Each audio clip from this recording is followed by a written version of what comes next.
مکی زندگی کی ساری صورتیں پڑھتے چلے جاؤ، کسی صورت میں روزے کا تذکرہ نہیں ہے، اور مکی زندگی 13 سال آپ دیکھتے چلے جاؤ، حضور پاک صلی اللہ علیہ وسلم نے مکہ میں رہتے ہوئے کوئی روزے کا حکم بھی نہیں دیا۔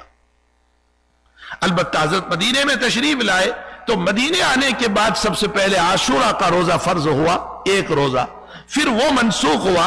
اور ہر مہینے کے 3 روزے آئے، جس کو ایام معدودات میں بیان کیا گیا، اور وہ 3 روزے ایام 20 کہے جاتے ہیں، جو 13، 14 اور 15 ہے، یہ ہر مہینے کے 3 روزے۔ پھر اس کی بھی فرضیت کو منسوخ کر دیا گیا، البتہ اس کی سنیت کو باقی رکھا گیا کہ ہر مہینے کے 3 روزے سنت ہے، اور عاشورہ کا روزہ بھی سنت ہے، اور اس کی جگہ پر رمضان کا روزہ آ گیا، اور پورے مہینے کے روزوں کو اللہ نے فرض فرمایا، لیکن اختیار کے ساتھ تھا کہ جس کو چاہے رکھے اور جو چاہے چھوڑنا چاہے چھوڑ سکتا ہے۔ جوان کو بھی اجازت ہے کہ وہ روزہ نہ رکھے تو نہ رکھے، فدیہ دے دیا کرے۔ بعد میں اس کو بھی منسوخ کر دیا، اور پھر اللہ حکم لے آیا کہ اب فمن شہد منکم الشہر فلیصمہ، جو جوان ہو، طاقتور ہو، جس کو اللہ نے قوت دی ہے، طاقت دی ہے اور روزہ رکھ سکتا ہے، اب اس کو روزہ رکھنا فرض ہوگا، ضروری ہوگا۔ وہ فدیہ دے کر کے اگر روزہ چھوڑنا چاہے تو نہیں چھوڑ سکتا ہے۔ پھر اس کے بعد روزہ رات سے شروع ہوتا تھا، عشاء کے بعد سے اللہ تعالیٰ نے اس حکم کو بھی منسوخ کر دیا، اور حتی یتبین لکم الخیط الابیض من الخیط الاسود من الفجر ثم اتموا الصیام الی اللیل، اس آیت کے ذریعے سے صبح صادق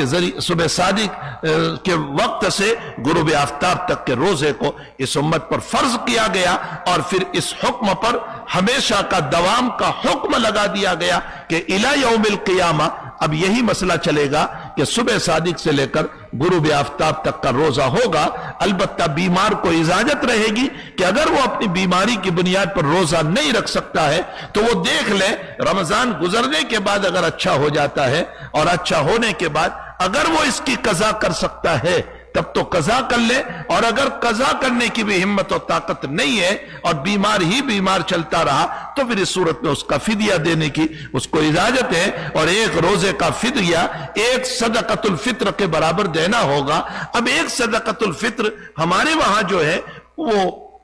جو کہا جاتا ہے، یہاں جو لگایا گیا ہے وہ $7 ہے، لیکن میری آپ سے اس سلسلے میں گزارش ہے کہ اللہ تعالیٰ نے اگر دیا ہے اور اللہ نے ہمارے لیے وسعت دی ہے تو پھر اس صورت میں یہ تو منیمم لگایا گیا ہے، جو $7 ہوتے ہیں وہ ایک منیمم لگایا گیا ہے۔ ہمیں چاہیے کہ صدقۃ الفطر تو کھجور سے بھی ادا کیا جا سکتا ہے، صدقۃ الفطر تو پنیر کے ذریعے سے بھی حضور نے ادا کروایا ہے، صدقۃ الفطر تو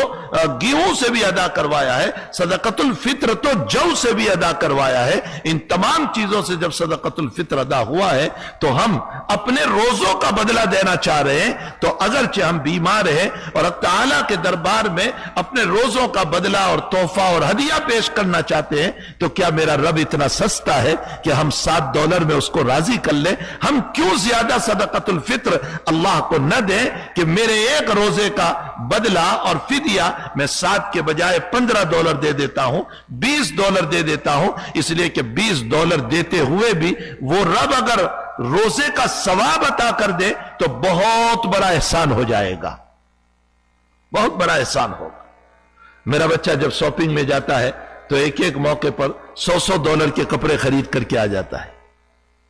تو مجھے تو اپنے روزوں کا فدیہ ادا کرنا ہے، بدلہ ادا کرنا ہے، تو پھر ہم کیوں زیادہ سے زیادہ منیمم؟ شریعت کے باب میں ہمارا ذہن یہ ہو گیا ہے کہ منیمم، اور دنیا کے باب میں ذہن ہو چکا ہے میکسیمم۔ جتنا مہنگا ہو خریدو، جتنا مہنگا ہو خریدو، پینٹ جتنی مہنگی ہو خریدو، کپڑا جتنا مہنگا ہو خریدو۔ اگر دکاندار نے ہمیں $10 کی چیز بتائی، ہم کہتے ہیں اس سے بڑھیا ہو تو بتاؤ، اسے اچھی ہو تو بتاؤ، اسے اعلیٰ ہو تو بتاؤ، ارے کوئی اچھی کوالٹی بتاؤ۔ وہ کہہ رہا ہے $40 کی، کوئی عرض نہیں، میں دے دوں گا، 40 تو 40۔ تو ہم نے دین کے باب میں منیمم اور دنیا کے باب میں میکسیمم، حالانکہ چاہیے یہ تھا کہ دنیا کے باب میں جو خرچ کیا جاتا ہے وہ فنا ہونے والا ہے، وہ ختم ہونے والا ہے۔ حضور پاک صلی اللہ علیہ وسلم فرماتے ہیں جو کھایا وہ ختم، جو پیا وہ ختم، جو پہنا وہ پرانا ہو گیا، اور تمہارا کیا ہے؟ جو چھوڑا وہ تمہارا نہیں، وہ تمہارے وارثوں کا ہے، نہ وہ مکان تمہارا، نہ جائیداد تمہاری، نہ پراپرٹی تمہاری، نہ پیسہ تمہارا، تمہارا کچھ نہیں ہے۔ تمہارا کیا ہے؟ جو تم نے اپنے حیاتی میں اللہ کے راستے میں دے دیا وہ تمہارا ہے۔ تو پھر ہم اپنے روزوں کے بدلے میں کیوں زیادہ خرچ نہ کریں، اور ایک ایک روزے کا فدیہ $20 $25 ہم کیوں اپنے رب کو نہ دے دیں تاکہ میرے روزے کا بدلہ اللہ ادا کر دے۔